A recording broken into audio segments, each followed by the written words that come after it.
একটা সময় ছিল যে কম্পিউটার চালাতে পারাটাকে একটা দক্ষতা হিসেবে ধরা হতো বা একটা স্কিল হিসেবে ধরা হতো। কিন্তু বর্তমানে আপনি যদি একটা কম্পিউটার চালাইতে পারেন, তাহলে সেটাকে দক্ষতা হিসেবে কিন্তু ধরা হয় না। সেই কম্পিউটার চালিয়ে যদি আপনি কোনো একটা প্রবলেম সলভ করতে পারেন, তবেই সেটাকে দক্ষতা হিসেবে ধরা হয়।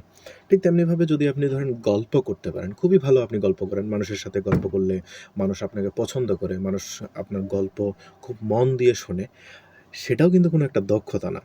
কিন্তু সেই গল্পের মাধ্যমে আপনি যদি কোনো মানুষের চিন্তাশক্তি পরিবর্তন করতে পারেন, কোনো মানুষকে যদি কোনো মানুষের যদি দৃষ্টিভঙ্গি পাল্টাতে পারেন, তাহলে সেটাকে একটা দক্ষতা হিসেবে ধরা হয়।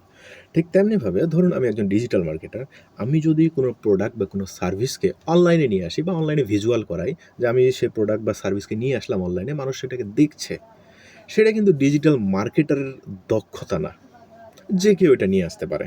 ধরেন কাউকে যদি দেখানো হয় যে ধরো এগুলা হচ্ছে আমার প্রোডাক্ট বা এটা হচ্ছে আমার সার্ভিস, এটাকে তুমি অনলাইনে ভিজুয়াল করাও। এটা যে কেউ করতে পারে। কিন্তু আপনি অন দ্য আদার হ্যান্ড, আপনি যদি একজন দক্ষ ডিজিটাল মার্কেটার হন, তাহলে আপনি কি করবেন?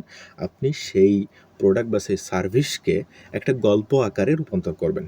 যাতে করে সেই গল্পটা মানুষের সিদ্ধান্ত পরিবর্তন করে, দৃষ্টিভঙ্গি পরিবর্তন করে এবং সে প্রোডাক্ট বা সার্ভিসের দিকে মনোনিবেশ করে।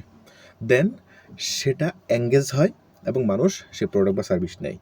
তখন একজন ডিজিটাল মার্কেটিংয়ের বা একজন ডিজিটাল মার্কেটারের দক্ষতা প্রকাশ পায়। সেইজন্য শুধুমাত্র আপনি কোনো একটা প্রোডাক্ট বা সার্ভিসকে ডিজিটাল দুনিয়ায় নিয়ে আসতেছেন, এটা কোনো দক্ষতা না। বা এটা কোনো ডিজিটাল মার্কেটারই না। আপনাকে ডিজিটাল মার্কেটার হইতে হইলে, দক্ষ মার্কেটার হইতে হইলে আপনাকে জানতে হবে সেই সমস্ত কলাকৌশলগুলো যে কিভাবে আপনি ডিজিটাল দুনিয়ায় প্রোডাক্টটাকে নিয়ে এসে সে প্রোডাক্টের একটা গল্প বানাইতে পারেন, একটা স্টোরি বিল্ড আপ করতে পারেন। দেন আপনি একজন দক্ষ ডিজিটাল মার্কেটার হবেন।